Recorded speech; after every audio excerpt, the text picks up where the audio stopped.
विवाह करना उचित है या नहीं।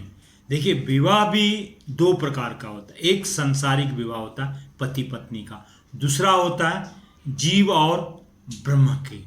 तो पहले पति पत्नी की विवाह के बारे में आते हैं।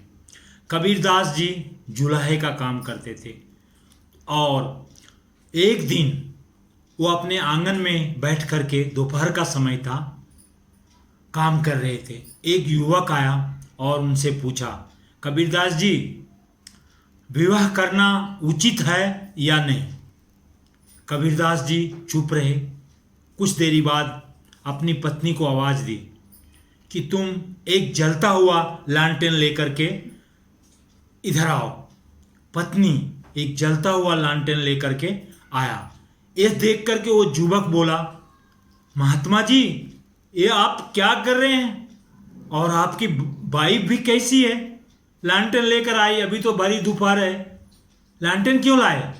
कबीरदास जी ने बोले, ये तेरे सवाल का जवाब है। विवाह करना उचित है या नहीं। जहां पे समर्पण की भावना हो और तर्क नहीं हो, लॉजिक नहीं हो, वहां पे विवाह करना उचित है। और जहां पे समर्पण नहीं हो और तर्क ही तर्क हो, वहां पे विवाह करना अनुचित है।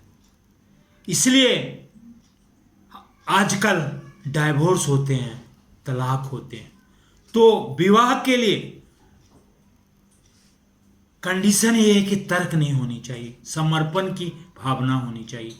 ये तो हुआ सांसारिक विवाह। अब आते हैं जीव और परमात्मा के विवाह के बारे में। देखिए, हमारे शास्त्रों में आता है कि परमात्मा ही एक मर्द है, बाकी सब औरतें हैं। जैसे आप गंगा को लीजिए, गंगा बहते बहते बंगाल में गंगा सागर में मिल जाती है, वो गंगा सागर हो जाती। उसी तरह जीव चलते चलते परमात्मा में मिल जाता है तो वो परमात्मामय हो जाता है। जन्म मरण के बंधन से छुटकारा मिल जाता है, 84 लाख योनियों से छुटकारा होता। वही उसका जीव का सच्चा विवाह होता है। जैसे शिव और पार्वती का विवाह, वो सांसारिक विवाह नहीं था। पार्वती जी वहाँ पे जीव थे और भोले बाबा परमात्मा।